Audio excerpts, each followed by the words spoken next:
Okay, so we're very glad to have Noam Zeilberger here today. We're talking about skew monoidal categories and the proof-theoretic anatomy of associativity and unitality. So can start, Noam. Thanks. Okay, so thank you very much, John, and thanks for the invitation. So I am going to be speaking about a line of work, which now it's already kind of old, several years, but I wanted to speak about it. I mean, I think there's some interesting things, and it's related to some work of John on skewness categories. So this is going to be based on joint work with Tarmo Oostolu and Nicolo Veltri. And I'm going to be talking in particular about these three papers mentioned here: a sequent calculus for a semi-associative law, the sequent calculus of skewness categories, proof theory of partially normal skewness categories. There's a couple other papers in this line of work, which I mentioned here, that I'm not going to be talking about. So all of these papers, except for the first one, all of the papers are with Tarmo and Nicolo. Now, the second paper was recently included in the Lambeck Memorial volume, edited by Claudia Casadio and Philip Scott. And I was very happy that we could contribute to that. Because this line of work is somehow very much inspired by Lambeck's work and his approach to the interplay between various things, like it says here, mathematics, logic, and linguistics, but also between proof theory and category theory. So I wanted to begin just by way of introduction, just by showing you a few of Lambeck's old papers and some things that I like from it. It's not totally related, so it's somewhat related to the material that we'll be talking about, but it's more just inspiration. So this is from his old paper from 1958, The Mathematics of Sentence Structure, which introduced what is now called the Lambeck calculus. And here he was exploring this idea. So building on the older idea of categorical grammar, this application to linguistics. So he begins, the aim of this paper is to obtain an effective rule for distinguishing sentences from non-sentences, which works not only for formal languages of interest to mathematical logician, but also for natural languages such as English. And so, he introduced this calculus, which was inspired by Genson's sequent calculus for classical intuitionistic logic. He gave some rules for it, and then one of the important insights he had was this procedure of cut elimination that Genson introduced could be used here. You could prove a cut elimination theorem, and from that it had many applications, including a decision procedure for this calculus for deciding whether or not a sentence is valid. There was another paper that he wrote a few years later, which is a little bit less known, though it's also, it's pretty well known in linguistics, on the calculus of syntactic types. And so in this paper, it was introducing a non-associative version of his earlier syntactic calculus, where your contexts of formulas were not just lists, but were trees, and this had some linguistic motivations. But again, there's just some parts I wanted to highlight which are not really related, but I just found them inspiring. So he begins by making this analogy to dimensional analysis in physics, how you can use dimensional analysis to give you an idea of whether a formula makes sense. And then, from that, you can go to linguistics. Maybe we can assign grammatical types to words of English in such a way such that the grammatical correctness of a sentence can be determined by computation on these types. Okay. Later in this paper, in the appendix, he mentioned something again. So this is again about connections to mathematics, referring back to the earlier 1958 calculus.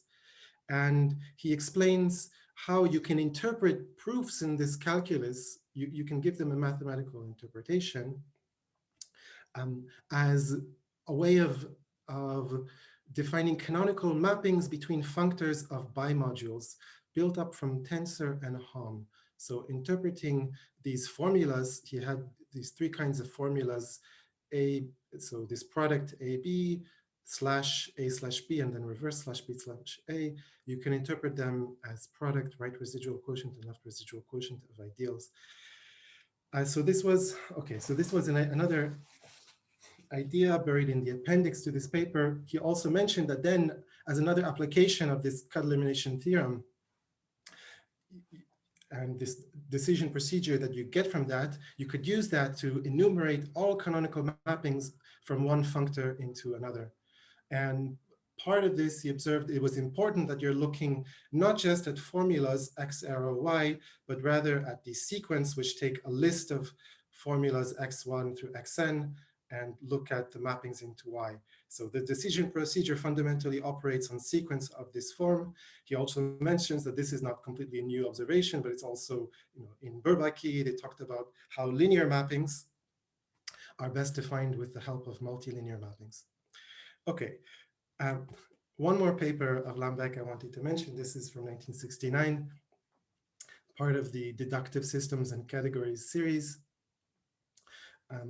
where he said that he wanted to explore the connections between pure-ordered sets with structures, deductive systems, and categories with structure. And this is a paper where he introduced the notion of multi-category. He gave a name to the notion of multi-category, which is inspired by sequent calculus and what these observations that, as I said, were already in the 1961 paper. But this formal notion of a multi-category, which generalizes a multi-category by having a class of objects together with a class of multi-maps.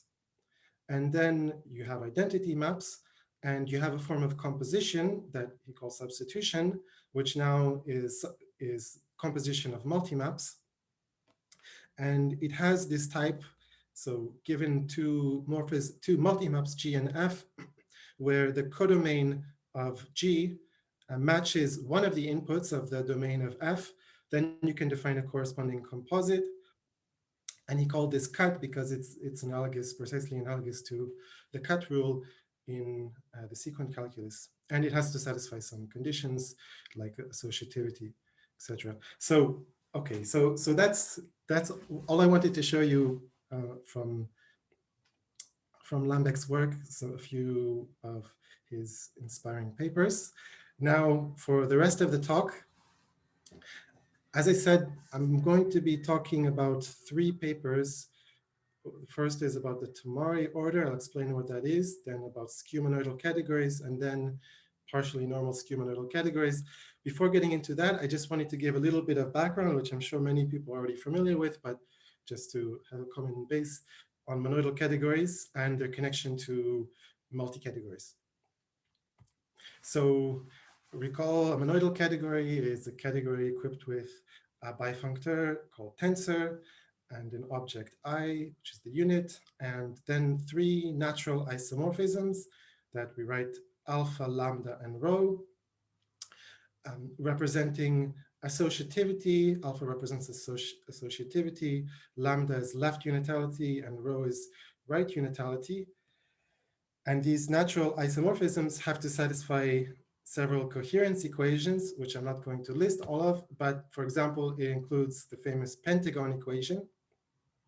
If you start with a left bracketing of four objects, A tensor B tensor C tensor Z, D, then you can apply the associator in these different ways to get to this right bracketing, A tensor B tensor C tensor D, and these two different ways of going from the formula on the bottom to the formula on the top should be equal.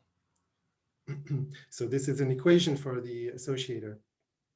And so this equation, together with some more equations, Maclane's coherence theorem, and also refined by Kelly, says that given all of these coherence equations, we can conclude that all diagrams commute. So any diagram that you can construct, any pair of parallel arrows that you can construct in a monoidal category will be equal. Now, so now let's talk about multi-categories. So again, multi-category, the idea is it's a generalization of a category. Then now you have objects and you have multi-maps that can have many inputs and one output. And you have identity and composition that satisfy some equations. And as I said before, the composition has the type of the cut in intuitionistic linear sequent calculus, just like in Lambeck's 1958 paper. And so we can write it like this using the notation from proof theory. So if F is a morphism from omega to A, and here I'm using capital Greek letters to stand for lists of formulas following the proof theory tradition. So if F is a multimap from omega to A, and G is a multimap from gamma, followed by A, followed by delta into C, then we can compose them to get a multimap from gamma concatenated with omega concatenated with delta into C. And okay, we can write, I'll write this as cut of FG, where implicitly we're giving the left and the right context, gamma and delta, which is going to the left and the right of this formula A that we're cutting into. We can also write this, sometimes people write this like G composed with F in the ith position.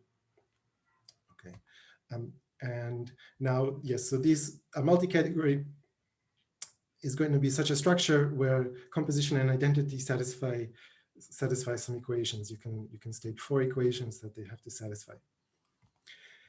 Now, there's a notion of a multi-category being representable in the following, given the following. So if for any list of objects, omega, there is an object that we're going to write big tensor of omega, together with a multimap, M, from omega into the big tensor of omega, and a family of bijections of multi-hom sets from, so the multi-maps for any gamma and delta and C from gamma omega delta into C are in bijection with gamma big tensor omega delta into C. So now you can go from, if you think about it, you can go from the right to the left, given a multi-map of this type.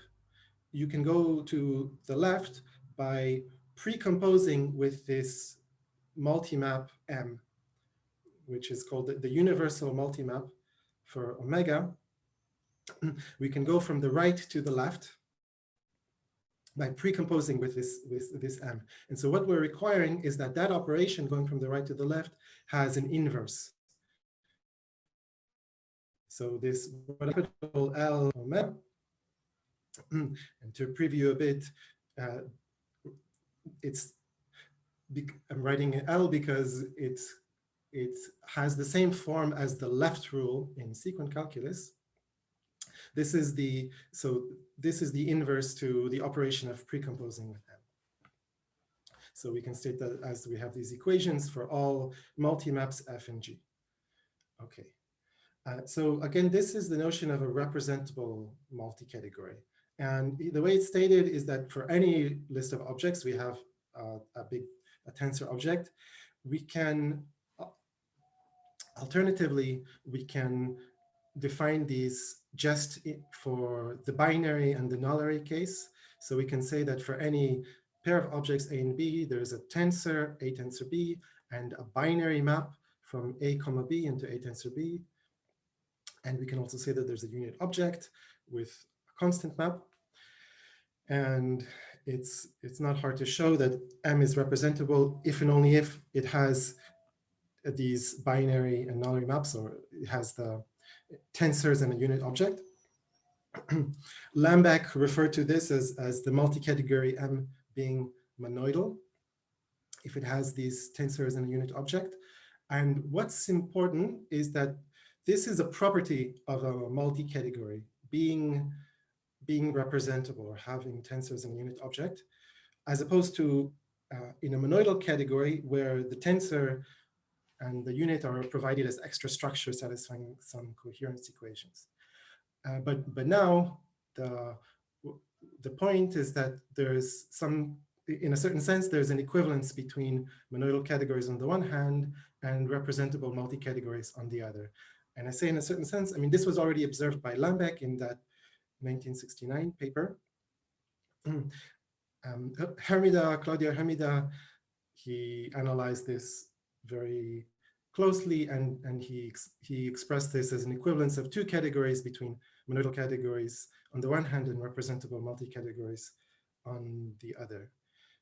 So that was by way of background, and of course, you know, if you want to ask any questions, feel free to interrupt me at any time. So now I'm going to move on to something else, which is going to be a little bit less categorical. And this is called the Tamari order. So formally, this is an order that we can on words that are bracketed using some product operation. So I'm just going to write that with like a multiplication operation. And we can define it as the least pre-order on words, which is semi-associative in this sense. So I will probably call this tensor. So A tensor B tensor C is less than or equal to A tensor B tensor C, but this is only semi-associative in the sense that we're not going to assume the other way. We're also going to stipulate that the product operation is monotone in each argument. So this is just the definition. It's the least pre-order on this set of fully bracketed words. You can show that it's actually a partial order, and you can show many other things, as I'll get to in a bit. But so some examples. So this word on the left is less than or equal to this word on the right, and so another way of looking at this is you can look at these fully bracketed words as rooted planar binary trees, and this ordering, this semi-associative law, corresponds to the operation of right rotation, what we call in computer science right rotation. So to go from this formula corresponding to this tree to this formula corresponding to this tree, we take this little pattern over here and we rotate the node over to the right. Then we take this little pattern over here, we rotate the node over to the right, and we arrive at this tree. So, right, so as I said, this ordering, which is called the Tamari order because it was introduced by Dov Tamari in his work in the 50s and his thesis from 1951. It has lots of amazing properties, and it's been studied a lot since then. So we can, I mean, if you go back to this picture, you can see that, okay, these were these different bracketings of the words. The letters themselves don't matter. They're just arbitrary labels. And what we really care about is the shape of the underlying tree. So we can define this as an order just on the set of binary trees with n nodes. So we'll call yn the set of binary trees with n nodes, and we can restrict this Tamari order to that set. So now one thing which is quite interesting about yn is that it is a lattice. So in addition to being a partial order, it has meets and joins of arbitrary objects. This is called the Tamari lattice because, again, this was observed by Tamari in his thesis already, and then he proved it with some students. He proved this property that it's a lattice later, and I'll get to that maybe in a little bit. Now, another amazing thing about the Tamari lattice is that its Hasse diagram is the one skeleton of an n-1 dimensional polytope, which is what is called the associahedron. And here I've included a little diagram. This is from Tamari's thesis in 1951, where he draws a picture of this. So at the case n equals 3, where there's 5 binary trees. You can arrange them into a pentagon, and this is the McLean pentagon, which I showed you earlier. It's precisely the same. Then at the next dimension, you get a 3-dimensional polytope that I drew over here. Now, and then there's a last fact that I want to mention about YN, which maybe this is less familiar to people. So if you can count the total number of intervals in these lattices, so intervals in the sense of pairs of objects A and B such that A is less than or equal to B, there's a relatively simple formula that counts how many there are. It's this formula that I wrote here. This is something that was observed by Frédéric Chapoton in a paper he published in 2006. So that's another interesting fact about the Tamari order. So what I'm going to be talking about is how we can try to explain, I mean, we can try to analyze the Tamari order and explain some of these properties, at least the property 1 and 3, by looking at it from the point of view of sequent calculus in the spirit of Lambek's work. And so the starting point is this very simple sequent calculus. So I'm using the same notation. You have this form of judgment where you have theta is a list of formulas on the left. On the right, we have a single formula. These formulas now are these bracketed words. And you have just 4 rules. The sequent calculus has 4 rules. So it has an identity rule, just like in the Lambek calculus. It has a cut rule, which looks just like in the Lambek calculus. And then it has these 2 other rules, which, if you're familiar with the Lambek calculus, they actually look very, very close to the rules that he had in his original calculus. So you have a right rule and a left rule for this tensor product. And in fact, it is almost exactly that. So the right rule is exactly the rule that he had in his calculus. The only very small difference is that the left rule, where we take, if you read it, typically you can read rules going bottom up. So if we want to prove A tensor B comma delta until C, we can turn the tensor into a comma. So we're going to prove A comma B comma delta until C. So this left rule is just a slight variation of the left rule that Lambek gave, in the fact that we don't allow anything to the left. So he had an extra gamma there. Let's see if I can annotate. If I can get my tablet working. Maybe this is a bit dangerous. Let's see. Okay, so right. So Lambek had this rule in his calculus. So what we're doing is we're just getting rid of this gamma. We're saying that the formula A tensor B has to be at the very left. And so with that, here's an example of how we can use this calculus to derive entailments in this Tamari order. So this is the example I showed you earlier. We're going from this tree on the left to the tree on the right. Here we're writing it as formulas. So we're going from this bracketing to this bracketing.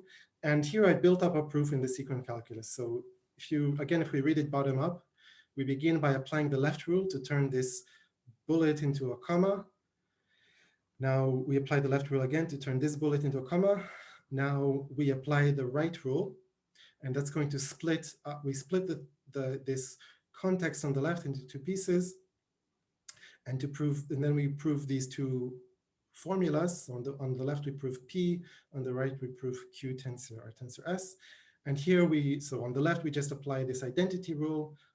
On the right we continue. So again we apply the left rule to turn this bullet into a comma. Now we apply the right rule twice and the identity rules. Okay, so that's easy enough. But now the point is that this calculus is going to let us prove everything which is valid in the Tamari order and nothing more. So here's a kind of counterexample. Suppose we wanted to go from this tree over to this tree. Well, we know that we can't do that using just right rotations. We would need to do left rotations. So we shouldn't be able to derive this sequent. And what I've shown here is, in fact, this is a derivation which is valid in the original Lambek calculus. So we can begin as we did before. We apply the left rule to turn this bullet into a comma. But now we'd like to apply the left rule again to turn this bullet into a comma. And we can do that in the original Lambek calculus because there's no restrictions on where you can apply the left rule. And so, so we can build up this derivation in the Lambek calculus, but we can't when we have the restriction on the left rule. And so, we're going to show that this calculus is in fact sound and complete for the Tamari order. Now, an aside, a temporary aside. So relating back to what I was saying earlier about representable multi-categories, you can think of this multi-categorically as we're imposing, this restriction on the left rule, it corresponds to a weakening of the universal property of the tensor product. So we can still ask for having this multi-map. So in the case of the binary case, we have a binary map from A comma B into A tensor B. But now we're weakening the universal property. We're saying that, in fact, you don't have a bijection of these home sets in general for an arbitrary gamma, but only in the case where gamma is empty. So if you think about it in terms of the precomposing with this that we were talking about before, we're saying that precomposing into the first position gives you a bijection between home sets, but only precomposition into the first position. And so, as I mentioned, this is related to some work of John Burke and Steve Lack, and the notion that this notion of left representability they considered in their paper. I'll get some more about that later when we talk about skew-monoidal categories. But okay, so back to this calculus, just thinking of it, completely in proof-theoretic terms. So we can show soundness and completeness is actually the easier direction. So it says that if A is less than or equal to B in the Tamari order, then we can derive A arrow B. And again, the way that we defined the Tamari order was as the least preorder, which is closed under semi-associativity and monotonicity. So reflexivity just corresponds to the identity rule of the sequent calculus. Transitivity is a special case of this cut rule that we showed here, where this is a singleton and gamma and delta are empty. And now semi-associativity, we can build up an explicit derivation, which is similar to the examples I gave you before, where to derive the semi-associative law, we apply the left rule twice, then we apply the right rule twice. And finally, monotonicity is very easy to show. We're saying if A1 is less than or equal to A2 and B1 is less than or equal to B2, so now assume that we have derivations that A1 entails A2, B1 entails B2, and going from top to bottom, we apply the right rule and then we apply the left rule. So that's easy. The other direction, soundness, is just a little bit more involved. So we want to show that if A entails B, then A is less than or equal to B. We can't show this directly, but we're going to generalize the inductive hypothesis. So if you have a general entailment of a sequent gamma entails B, then we're going to say that the big tensor of gamma is less than or equal to B, where the big tensor is of a list of formulas is defined as the left associated product. And something I didn't mention explicitly, but is important, in the sequent calculus, we always consider lists of formulas gamma, which are non-empty. Okay, so we always have at least one formula on the left here, and we're going to take the left associated product. And then, so if we take this as our inductive hypothesis, then we can prove this easily by induction on sequent calculus derivations, where the only kind of key lemma that we need to introduce is this kind of opplaxity that if you take the big tensor product of gamma concatenated with delta, that's below, less than or equal to the big tensor of gamma, tensor the big tensor of delta. Okay, now We can do more, right? So so the point is that we can get some more than just soundness and completeness. I mean, that's already telling us that we have another way of looking at the Tamari order, but in fact, the sequent calculus gives us more, and this kind of coherence theorem.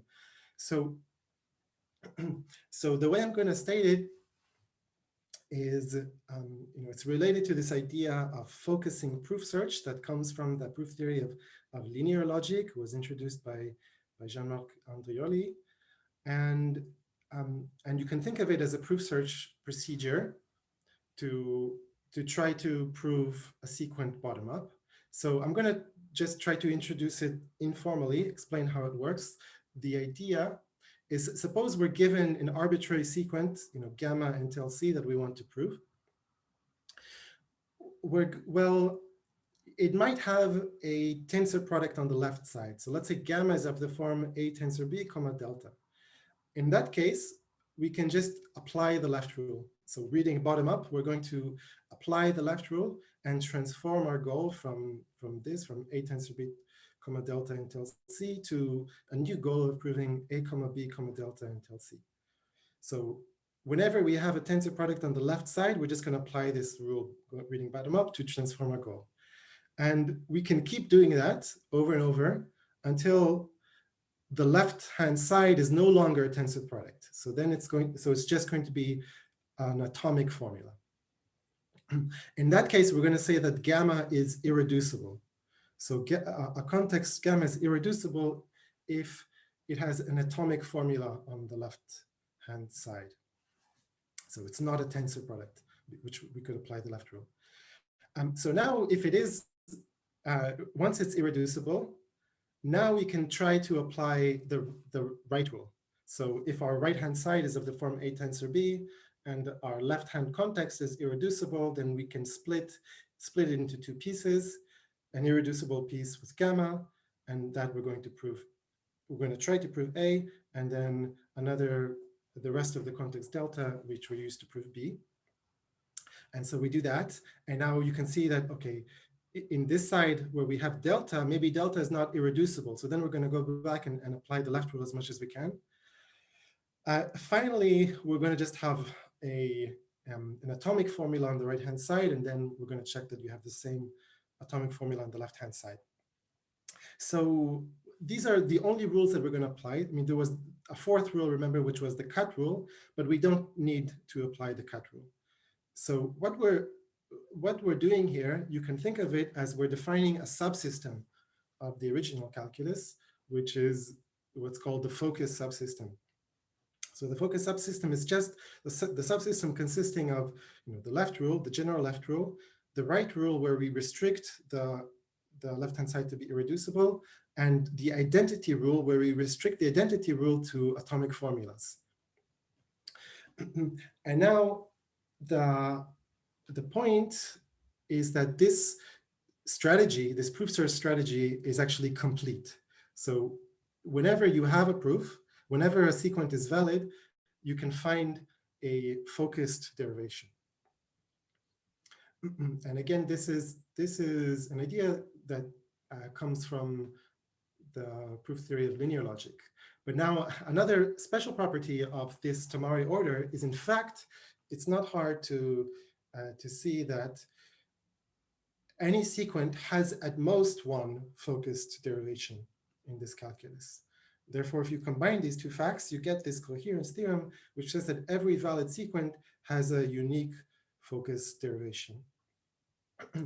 And okay, so I'm not going to go into the details of this proof.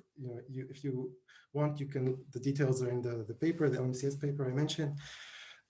The proof of the first part, the completeness, that if every valid sequent has at least one focused derivation, that's similar to traditional cut elimination type theorem, because again, we don't have the cut rule. So one of the things that we have to do is show how to get rid of cut. And again, this is connected to Lambek's work. But okay, so I'll just mention some applications of this, again, without going into the details. So one is that you can get a new proof that these yn, these partial orders yn are lattices. And right, and I'm not going to go into the details of that, but it does, the proof is, it is exploiting somehow the structure of the sequent calculus and this focusing. The second thing is that we can get, and this was kind of my original motivation actually, was to understand this combinatorial fact, which was discovered by Frédéric Chapoton some decade ago, 15 years ago, that the number of intervals in these lattices is exactly this formula, where again, an interval corresponds to a valid entailment, A is less than or equal to B. And just to give you an idea of this proof, the idea is by this coherence theorem, every valid sequence has a unique focus derivation. There's a one-to-one correspondence between these intervals, A less than or equal to B, and focused derivations of A entails B. So we can reduce the problem of counting intervals to the problem of counting focused derivations in this calculus.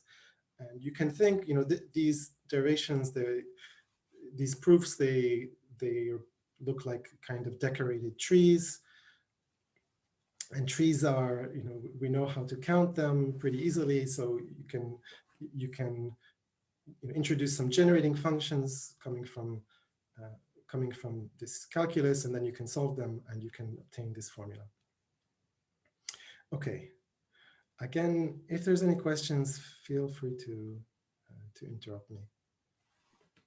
And is that proof then very different in spirit somehow from the original one of Chapoton? Or good question. So so it's actually not.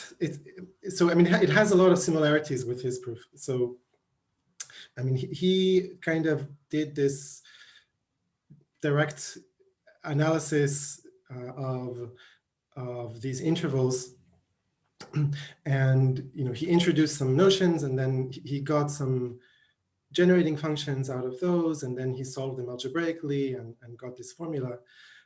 One thing which is interesting, so he introduced I mean, you can think like in terms of combinatorially, where we're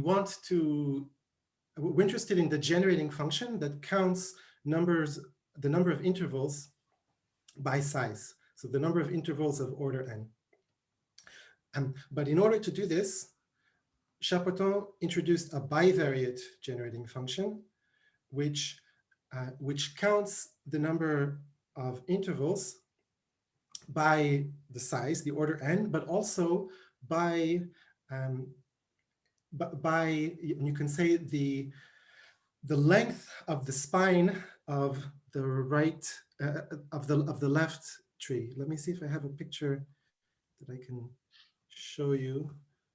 So let's go here. So okay, so this is an example of an interval where you have 3 nodes. So n is equal to 3. But now this tree on the left, it has you can see that it has 2 nodes along its left spine, right? This one has 1 node along its left spine, right? And so he introduced this bivariate generating function, which counts the number of intervals by the total number of nodes plus the number of nodes along the left spine of the formula on the left, or rather on the right, because he was considering the opposite of the Tamari order, but that's an irrelevant detail. And this bivariate generating function is actually the same as the one which I derived from this analysis of this focused calculus, because it turns out that, I mean, if you think about, this sequent calculus, we're going to keep applying this left rule until we get an irreducible context. And then we can look at the length of that irreducible context. And that, if you start with a formula, an entailment A entails B, and then you decompose A into some irreducible context gamma, the length of that context corresponds precisely to the number of nodes on the left-hand side. So I mean that's a high-level explanation, but I get a bivariate generating function from this analysis, which is essentially the same up to a small a constant factor. It's exactly the same as what Chapoton introduced in his paper. Okay. So now just to check, how much time do I have for the rest of the well, we usually finish around 2. What? 2. Okay. Yeah. Okay. How much time do you need? So now I want to. I think 15 minutes. If you so should I try to finish at 2 or it's also okay. So yeah. Okay. So let me go on. So now I want to talk about the connection to skew monoidal categories. And so skew monoidal categories, they were introduced by Slachanyi some years ago, and it's a weakening of the notion of monoidal category, so that we saw before. Again, we have a tensor and a unit object, but now instead of having natural isomorphisms, we have just natural transformations. So the associator is a natural transformation going from A tensor B tensor C into A tensor B tensor C. And then the uniters are also going to be just natural transformations rather than isomorphisms, but now just observe, so the left uniter goes from I tensor A into A. The right uniter goes from A into A tensor I. This is why this is called a skew monoidal category rather than like a lax monoidal category. So the uniters are going in opposite directions. And then these have to satisfy 5 coherence equations. So those include the pentagon equation that I showed you earlier, plus these 4 equations, which, so this involves the uniters. If you start at I, apply the right uniter to go into I tensor I, and then the left uniter to go back to I, that's the identity. And then there's a few different equations that involve the associator and the uniters. Now, one interesting property, one interesting fact here is that it's no longer true the coherence theorem in the form, like in Maclean's original formulation, that all diagrams commute. So for example, here we started at I, we went into I tensor I and went back to I, we got the identity. On the other hand, if we tried the other, applying it in the other direction, if we started at I tensor I, we apply the left uniter to go into I, and then we apply the right uniter to go back into I tensor I. That's not necessarily equal to the identity in a general skew monoidal category. But we can still state a kind of coherence theorem, and I'll get to that later. Now, there's different examples. So this has been studied a lot since Slachanyi introduced it.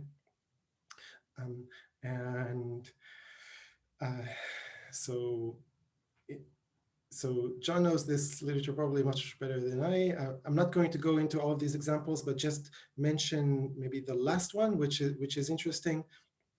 And so as everybody knows, a monad is a monoid in the monoidal category of endofunctors.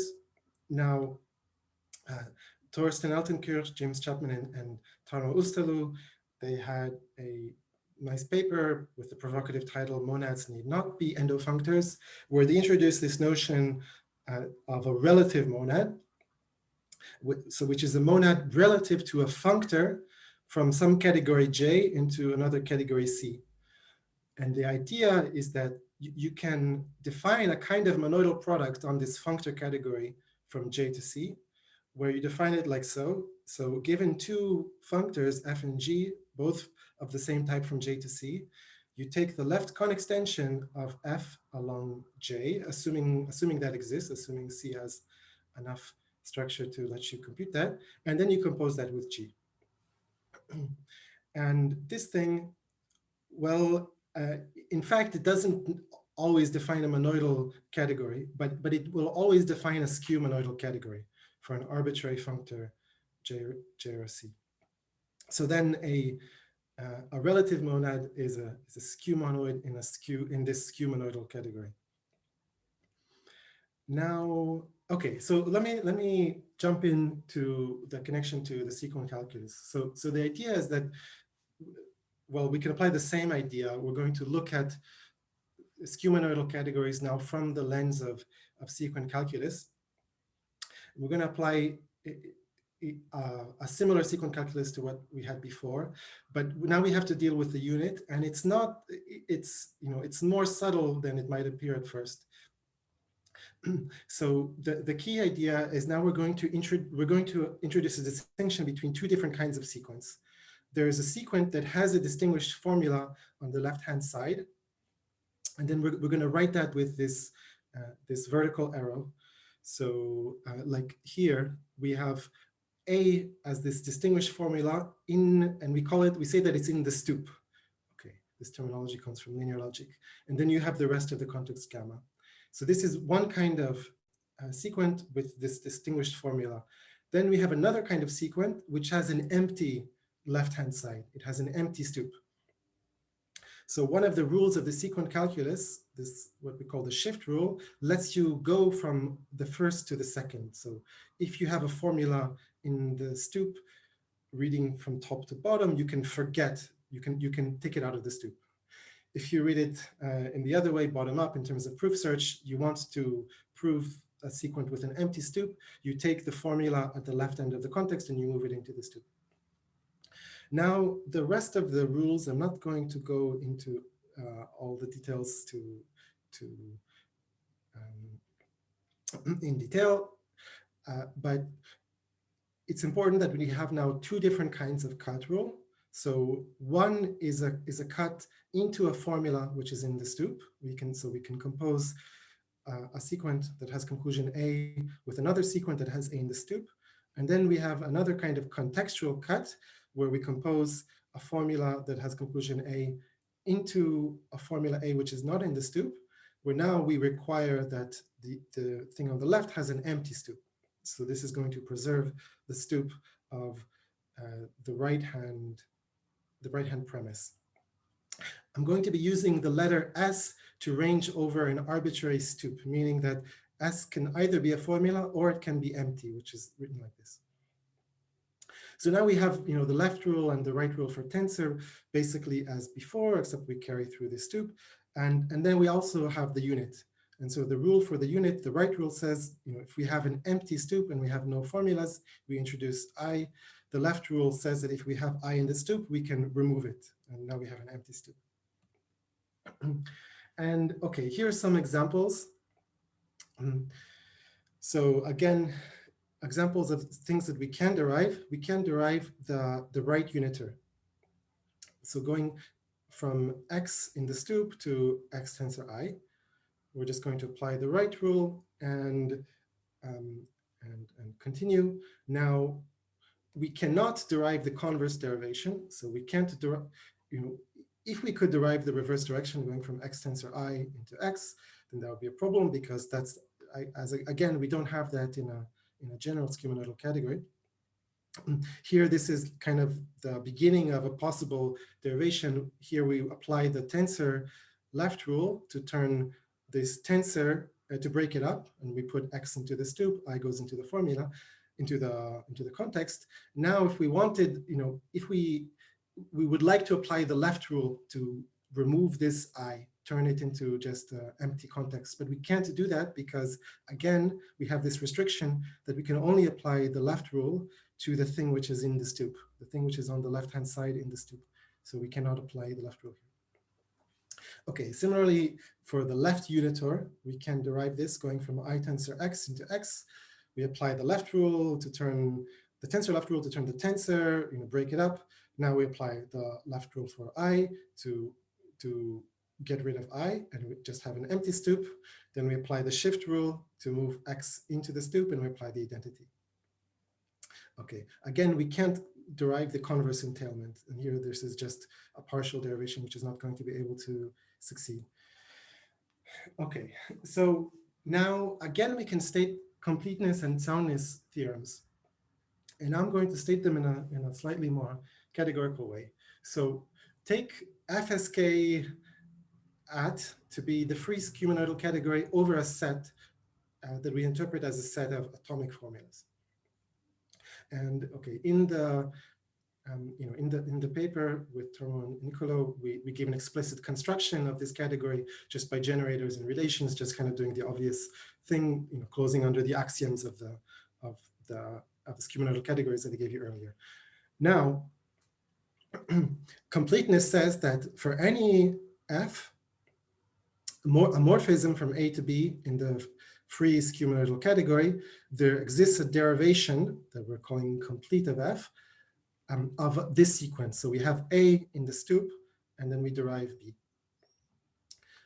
Conversely, soundness says that if you can derive in the calculus this sequent, which takes S in the stoop and gamma into B, then we can, then there's a corresponding morphism in the free skew-monoidal category from, and now we're writing the interpretation of S bracket gamma into B, where this interpretation is defined similarly to what I was calling big tensor before.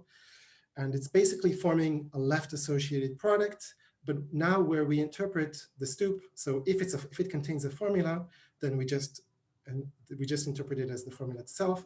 If it's empty, then we interpret it by the unit of the skew-monoidal category. Now, okay, now that's just at the level of derivability.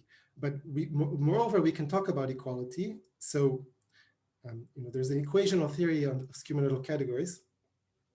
We can introduce some notion of equivalence on these sequent calculus derivations. And if we do that, then we can establish that these two translations, they preserve equality. You can see the paper for the details. I'm not going to get into that because, in fact, there's something more, which tells us that in a sense, we don't need to impose an extra equivalence relation. Because again, there's a focused subsystem of this calculus. So, so we can define a complete proof search strategy, which is this is a subsystem of the original calculus. It doesn't include cuts, and it's the same thing. So the idea is we're going to apply the left rules greedily whenever we can, and then we're going to start applying right rules. And okay, the way that it's formulated here, it introduces explicitly these annotations L and R, which tell you whether you're looking at the thing. So if you have the annotation L, you're in left mode and you're decomposing things on the left. Once you switch to right mode, then you can start applying right rules. And now, okay, so the theorem is that for any derivation in the sequent calculus, there is a focused derivation and of the same sequent, starting in this left mode. And moreover, if the two derivations f and g are equivalent, modulo this equational theory, then their focused versions are equal. And this tells us, in fact, that we get a coherence theorem for skew-monoidal categories in the following sense. So if we have two maps, f and g, in the free skew-monoidal category, then we can decide whether they're equal by first computing the corresponding sequent calculus proofs, complete f and complete g, and then focusing those. And we know that the two maps f and g are equivalent modulo the theory of skew-monoidal categories, just in case these two derivations are literally the same, are equal. So that's one part of the coherence theorem. I want to emphasize that, in fact, there's another part to coherence, which is also important, which says that we can enumerate the Hom sets of the free skew-monoidal category without duplicates in the following sense. So if we want to compute all of the morphisms from A to B, well, we can do that by listing all of the focused proofs of the sequence that A entails B, starting in left mode. And now we embed the focused proof into the larger sequent calculus, and then we apply the soundness translation to get you back a morphism in the free skew-monoidal category. So that's the idea, that we can derive this 5 or 10 two-part. minutes, Noam, I think that's all right. Okay, 5 5 to minutes. 10 I'll minutes. try.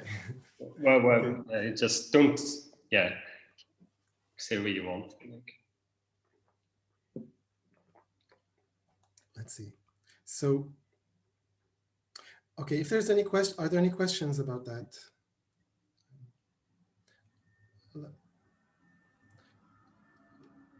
So just a few comments. So, I mean, there's more discussion of this in our paper in the Lambeck Memorial volume. So relating, this coherence theorem to, so Lack and Street had a coherence theorem for skew monoidal categories, and John and Steve Lack also refined this coherence theorem, and our proof is related. I still would like to understand better the precise connection, but the coherence theorem in this is of the form, just to emphasize, it's of the form of equality. So it's about deciding equality of maps.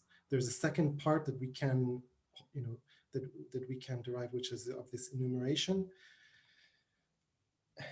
And now, as I said, all of this is very closely related to this notion of skew multi-category and left representable skew multi-category.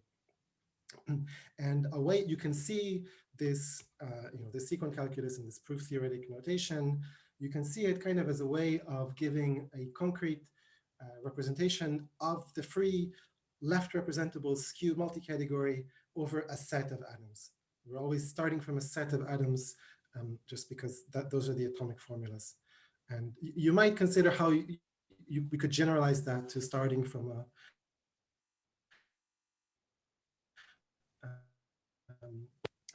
and this is something that we thought about, but we didn't. I'm not sure what we can say more, but okay.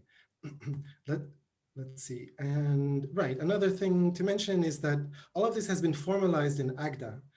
And so for that, you should go to Nicolo Veltri's webpage, where he has the formalization. Now, so in 4 minutes or so, I think I'm going to talk quickly about partial skewness. So a skew monoidal category, it's said to be left normal or right normal or associative normal, just in case the corresponding formations, lambda, rho, or alpha, are invertible. So a monoidal category is just a fully normal skew monoidal category. But you can also consider, different things in between fully normal monoidal categories and fully skew monoidal categories. And there's some motivations for that. And there's some natural examples of things which are partially normal. So we had a paper last year at ACT, which, Tarmo and Nicolo were the lead drivers on that. Let me just mention, I was just partially involved, but this was also formalized in ACTA. Again, there's a link from Nicolo's webpage. And I'm not going to go into the details of that, but I'll just show you a little bit to get an idea. So this is a calculus for the associative normal skew monoidal categories. So this is where the left uniter and the right uniter are not invertible, but the associator is invertible. And there's actually a natural example of this, which is the simple delta bottom. So the category of finite non-empty ordinals and bottom preserving monotone maps is an example of an associative normal skew monoidal category. But so the way that the sequent calculus works is now we have an even more refined judgment form, where we have now this omega, which is an anti-room for formula. And the idea is that we have, so the left rule for the tensor, if we look at it, it's going to move. So we have A tensor B, and now we're going to decompose the tensor. We move B into the anti-room, and now we start inspecting it. And so like the anti-room is kind of like this triple dot is kind of like a bouncer at a bar, which is letting certain formulas pass through, and other formulas, it's saying, no, you have to be decomposed first. So like here, we introduce an additional rule for the tensor, which says that if you have a tensor B in the antiroom, now, okay, this formula can't pass through. First, we're going to decompose it into A comma B. And just in case, if the formula D is not a tensor product, in that case, we can let it pass through into the context gamma. And okay, that's probably enough as an intuition. Again, we can prove these soundness, completeness theorems for this for relative to associative normal skew-monoidal categories. And right, so I mentioned this at the bottom, this remark. So again, delta bottom is an example of a associative normal skew-monoidal category. And in fact, it's the free associative normal skew-monoidal category on one generator. And they proved that the forgetful functor from the free skew-monoidal category on one generator to delta bottom is faithful. And this is a kind of coherence theorem for deciding equality of maps. So something that we'd still like to understand, it would be interesting if we can prove this fact directly from the sequent calculus, and how exactly does it relate to their observation. So I think that's it. So just some concluding thoughts. Again, proof theory and category theory, they've long had connections between them. They're very closely related, and this is something that Lambeck emphasized. And really, they should be. We should try to make them. We should try to make them more. It would be good to speak more to each other. Skew-monoidal categories, which have seen a lot of interest in category theory lately, they also have a very interesting proof theory, I think, in the tradition of substructural logic. Now, it's kind of, it's kind of amusing or unusual, I guess, that this very simple sequent calculus captures semi-associativity. But I think that a more conceptual understanding of this left representability would be nice to have. I mean, is it just a trick, or does it come from for some good reasons? And then, finally, I briefly mentioned this connection to combinatorics, but this is something that I'm interested in, whether we can find other applications of proof theory and category theory to combinatorics and vice versa. So thank you very much. All right, thanks very much to Noam for a very interesting talk. And yeah, thanks a lot for sort of explaining the connection with the work of Lambeck and all these things. There's lots to look into there.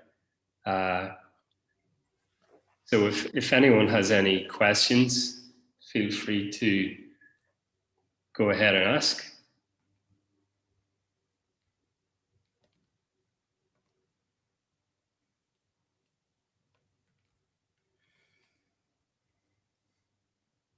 Maybe I'll ask a question then. So have you looked at the symmetric skew-monoidal case at all? It's a good question. So Nicolo has actually written a paper about that recently. Okay. So Nicolo has looked at that, yeah. Okay. About symmetric skew-monoidal categories. Yeah. Yes, and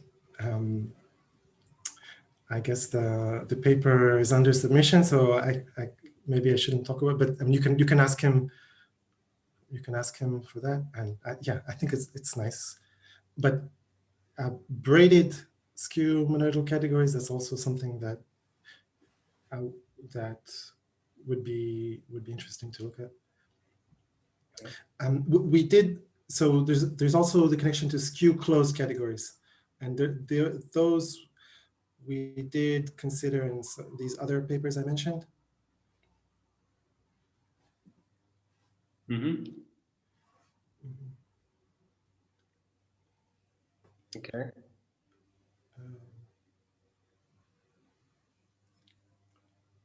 Okay, and one stupid question I think is just, so this focus, like if you think of it in terms of the free skew monoidal category, so does that say, is that essentially saying that every morphism in the free skew monoidal category, if you take some morphism in the free skew monoidal category called F, you get something called focus F, is that right? Which is maybe a sequence of morphisms, or so I guess I'm asking, how do you think morphism of this focus categorically as a kind of categorical structure? Yeah, so the way I think of it is like this, that the focus sequent calculus is a way of constructing, in kind of a canonical way, the free left representable skew multi-category. And then, by the equivalence between left representable skew multi-categories and skew monoidal categories, this gives us a handle on the free skew monoidal category, on FSK. So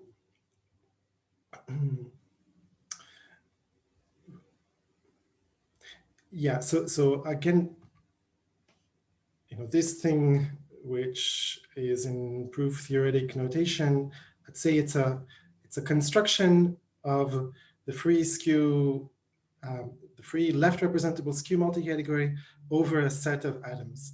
Now, maybe,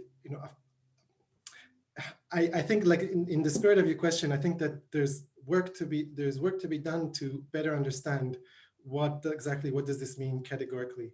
Okay. So, like, one thing is, that again, that maybe instead of starting from a set of atoms, it would be more natural to start with a category, or to start with a skew multi-category, for example, and construct the free left representable skew multi-category over a given skew multi-category. Then there's also, you see that there's this calculus, it introduces these two different kinds of judgments with a left mode and a right mode. And the right mode has this restriction, which I didn't really get into, but it's related to what I was saying before about this irreducibility. So here T is either empty or atomic. It can't be a unit or a tensor product. So it's like a special, these right mode judgments, they involve a special form of sequent. And yeah, so it would be, yeah, I mean, I'd like to understand better what that means categorically. In general, I mean, this is something that I've wondered for a long time, is what this focusing proof search, which applies to many different types of proof systems, what it means from a categorical perspective.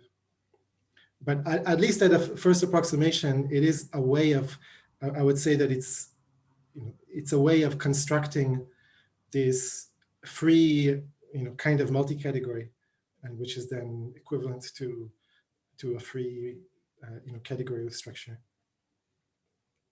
Yeah, thanks. Any more questions, comments?